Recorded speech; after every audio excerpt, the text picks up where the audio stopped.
Yes, off the track courtesy of Windsor Park stud with an international lineup of stallions, as you know. Well, we've got an internationally regarded jockey with us. He's Australian Hall of Famer, Jim Cassidy. Jim, we talked about the horse that really put you on the map, Kiwi. Yourself and you then, what was to be your wife very shortly, Helen, decided to go to Australia. Did you make that independent of being called up by Nebo Lodge, or was it the Nebo Lodge invitation that made you go? I was actually laying in bed one night and got a phone call and, excuse me, the gentleman said, it's Bob Lapointe from Australia. We're ringing you about taking up a job offer in Sydney. And funny enough, I said, oh yeah, bullshit, mate. I thought it was one of my mates playing a joke on me. And I hung up on him. Yeah. I said, mate, it's 8:30 at night. I said, I'm in bed, I've got races tomorrow. Well, funny enough, the phone went again. He goes, no. He goes, it's Bob Lapointe. He said, I race Emancipation in Australia. He goes, we're setting up a stable in Sydney and we'd like you to have the opportunity to come and have an interview. Sit up in bed, did you? So I sat up in bed, the old ears pricked up, and I thought, oh yeah, what are they ringing me for, you know? And funny enough, within 3 days, they put me on a plane and flew me to Sydney, and I met up with Robert Sangster, because it was Robert Sangster, Bob Lapointe, Millie Fox. Yeah. And a couple other gentlemen on the act, and they explained what they wanted to do. I think back then they spent something like 15 or 20 million to set up Nebo Lodge, and I went and met Robert Sangster, and that was a great thrill for a couple of nights. Went picked me up in a stretch limo. I thought, what's going on here? Bigger than the Chrysler? Yeah, bigger than the Chrysler. And off to Point Piper we went, and it was quite funny because I went in and waited. One of his gentlemen met me at the door and he said, oh, Mr Sangster will be with you in a moment. So he took me through to the bar and we sat down. And I'm thinking, oh, God, Mr Sangster. And he goes, can I get you a Coke, son? I said, Robert, we're here to do business. Give us one of your good scotches. Yeah, beautiful. He looked so we sat there and had a nice Glenfiddich whiskey and talked about putting a deal together. So and a deal, and what a hell of a thing to do, because Nebo Lodge, Brian Mayfield Smith, whom I always remember for his involvement in environmental things, went off and saved the white rhino in Africa. He went to save the elephants. Yeah, but that amalgamation of you, that Nebo Lodge, saw the end of an era in Sydney, which hadn't seen the like of. Tommy Smith had reigned for 30 odd years. Yeah, well, Tommy had obviously been so dominant for 30, 35 years, and they'd put Nebo Lodge together. Obviously, the people we mentioned, Bob and Robert Sangster and Millie Fox, and then they went out and bought, obviously had to buy a number of horses to fill the stable up. I think we ended up with about 80 or nearly 100 horses at the time, which was obviously the second biggest stable outside TJ in Sydney at the time. You know, there was obviously a lot of pressure. They sent me to Brisbane for 6 months to sort of break in before I went to Sydney, and kicked off in Sydney August 1st, 84.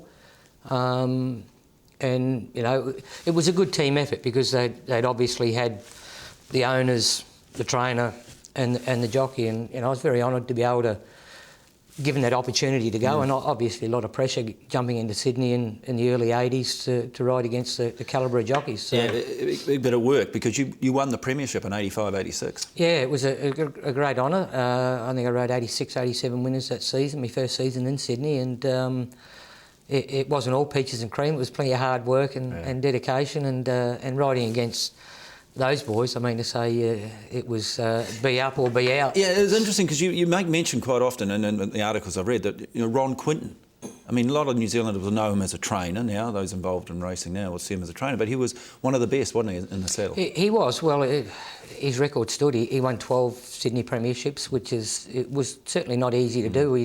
We don't even see jockeys dominate today, winning 12 premierships in a row. Everyone gets a turn, but Ronnie was very dominant, and I just used to follow him in his races, whether I was on the favourite or if he was on one, I'd be following him. And Patrick always taught me, you're going to learn more by watching and listening and zipping up than chat. And I took that on board, and it was great. It was a great learning period, and I mean to say, I had to learn pretty quick in a short time because you were dealing with... well, you're in the big city now. You're in the big city, you're dealing with the sharks, and I was a little herring going in there at the time, but... You must have run, because I mean, obviously winning the premiership, you become the scrutiny things. You ran into chief stipendiary sort of John Schreck at that stage, I would imagine. I loved this thing in '88. January '88, and I read this article about All Chant. They pulled you in for, whether you're given it a quiet one, it was fresh up 30-1 shot, and you made such a noise in the inquiry. He turned around to you and said, "Listen, if you want this job, apply to the AJC. The AJC is always looking for good people to work out of Randwick." Was that the sort of the start of your relationship with Freck, or sort of the, Well, I think he was a bit Kiwi coming to Aussie and getting the job. And look, we probably never hit it off that great. Because you think you always stand up. If you believe you're right, you'll stand up for it, and you'll put your hand up if you're wrong. Even today, even with Ray Murray and his crew, and they're a good panel. Look, the way I look at stewards, they're only doing their job to the best of their ability, the same as I'm doing. Yeah. We need good stewards. They police the game, and that's the way it is. We need them, and they police it very good. But if I think I'm right, I'll stand up and be counted. I'm the first to put my hand up and say, I'm wrong.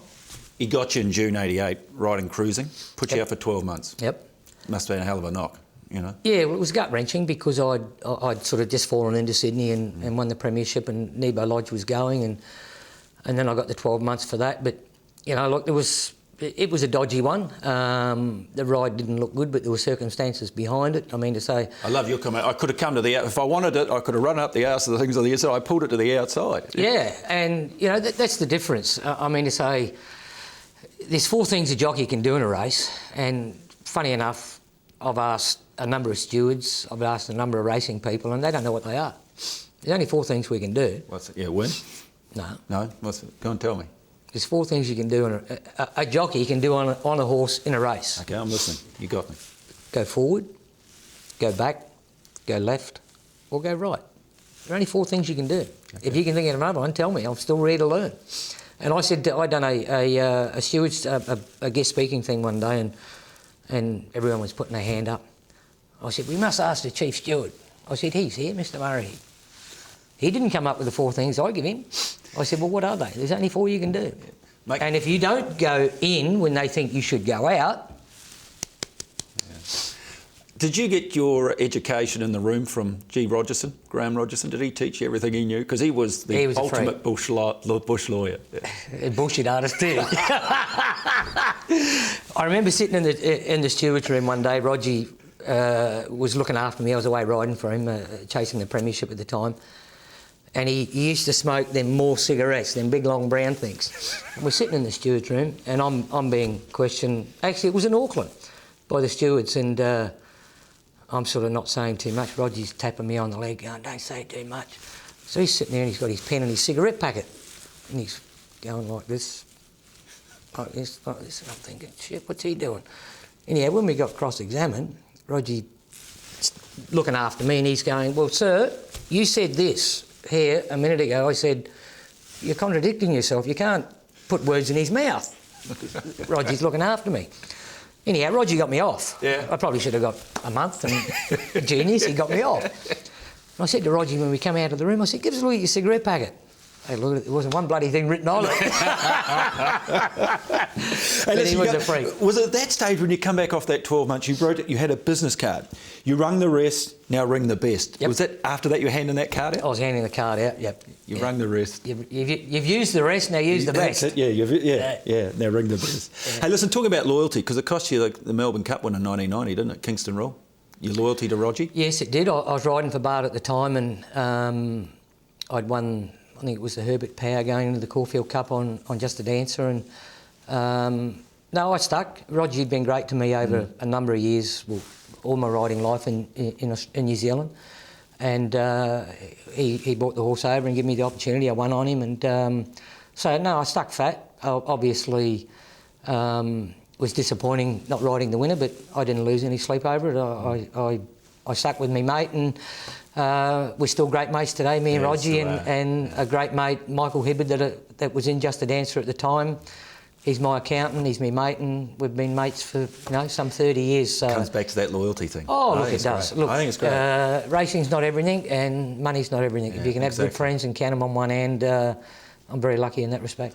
Mate, looking back over your career, geez, you've ridden some of our folk heroes, McGinty, Bone Crusher. You've ridden another one too, Hall of Fame horse, Rough Habit. Yeah, look, great horses. McGinty at the time, he had a lightweight in the George Adams. Yeah. And little fat tubby Bobby couldn't ride the weight at the time. Hope you're watching, Bobby. Seeing you in Brisbane, you look all right too, mate. So I got the ride on him, and that was probably one of my big pressure rides, I think. But I was, you know, Gillo gave me the opportunity, and Hobby, who owned him at the time. So it was great to come out and win on him. Came back, won the Bayer Classic on Bone Crusher. Must have been because that was 85, you were already in Australia by that stage.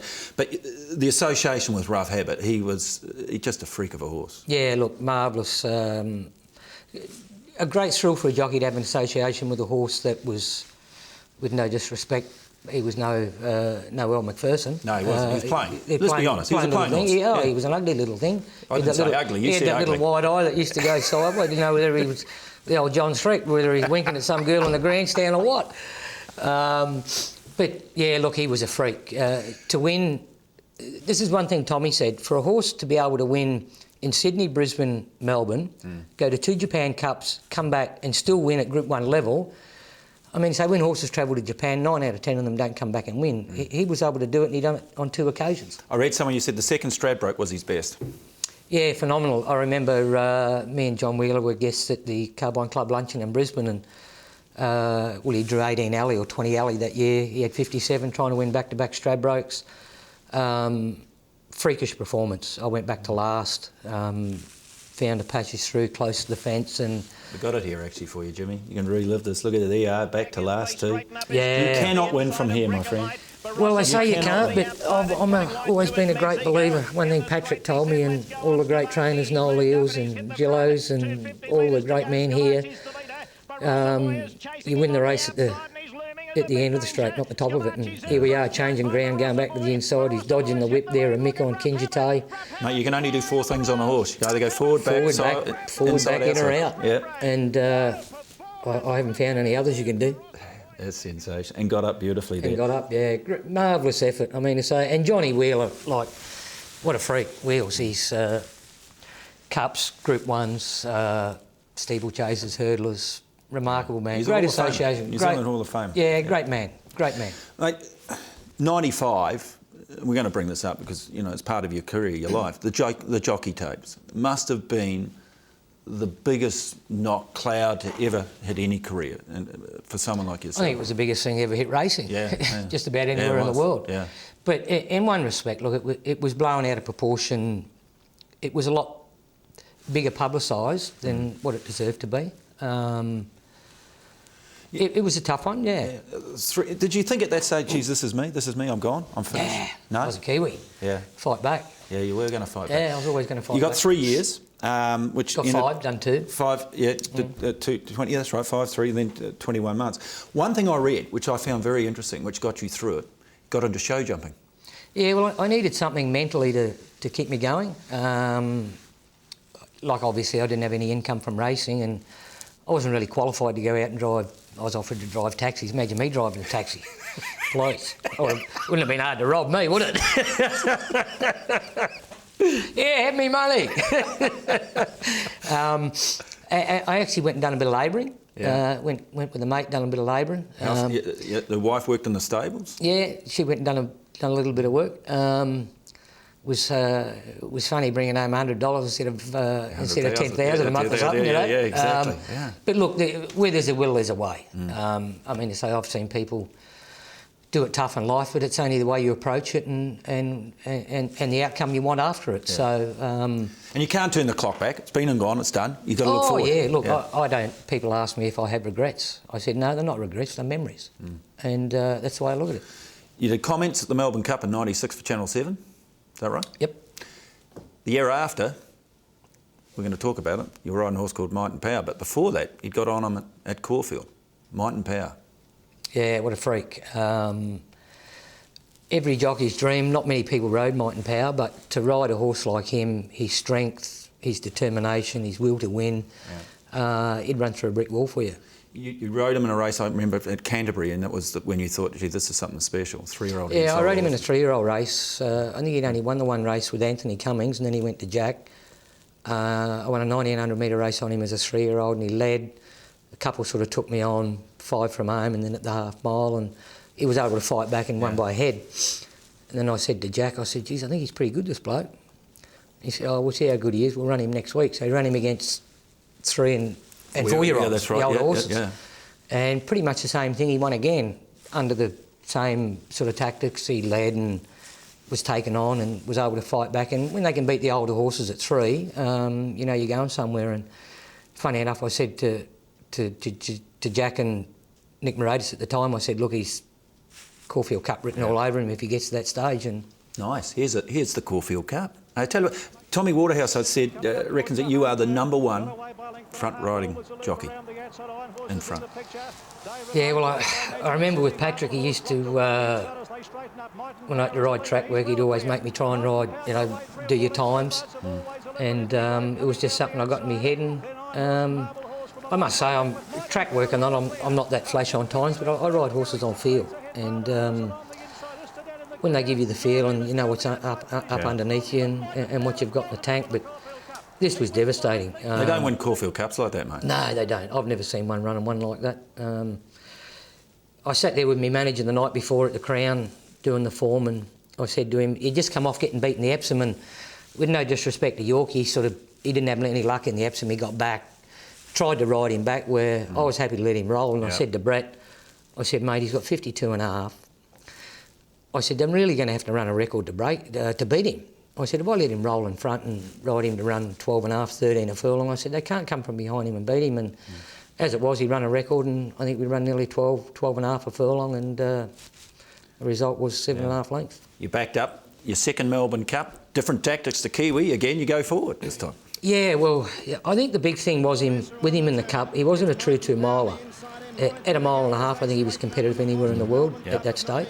I think he had to be going to a Japan Cup, he probably would have won it at 1.5 miles. But this year, the worry was getting him to run the 2 mile because he was so aggressive and getting him to relax. And then I think Larry come up and took me, or Congressman, I think it was, Greg Childs, come up at the 1,000 and took me on. And the whole time I was just asking him to relax and woo, woo, woo. And then Larry come up on linesman at about the 800 and had a go at me. And when Hawley hit the line, he looked across and I said, oh, shit, like I've done all the donkey work, I've got beat right on the line. And he's done the wave. He's done the wave, and I said to Letsy, I said, what number's in the frame? He said 3. And I thought, oh, thank God for that, what a thrill. And I said to Hawley, he said to me, what do you think? I said, oh, I don't know. And when 3 come up, I reckon he nearly fell through his underpants and hung himself for going off early. Hey, listen, 12 months later, same horse, you came out and completed what only 7 other jockeys have done in their career, and that is win the big one, the Cox Plate. Yeah, look, that was a great day. He was a speed horse, and he was ideally suited to a Cox Plate because he could really take it to him. And Jack said to me in the yard, he said, what do you think? I said, I'm just going to ride him to run a record. And funny enough, the 3-year-old race before the bars, I rode a horse called Mossman, and he broke the course record, and then Might and Power come out and broke it by nearly 2 seconds, I think. So he was just a freak. He was a little bit slow to begin, and Billy was on Taiku and Lil going to the first corner. I give him a shove out of the way. I really wanted to lead in the Cox Plate. I wanted to dominate the race and take it to him, and if I was able to do that, I didn't think they could come from behind him and beat him. That's the way to go. Jim Cassidy's our guest here today. He has won the Caulfield Cup. He's won the Melbourne Cup, as you've seen. He's won the Cox Plate. After the break, we're going to look at the other of the 4 crowns, and that is the Golden Slipper. Back after this.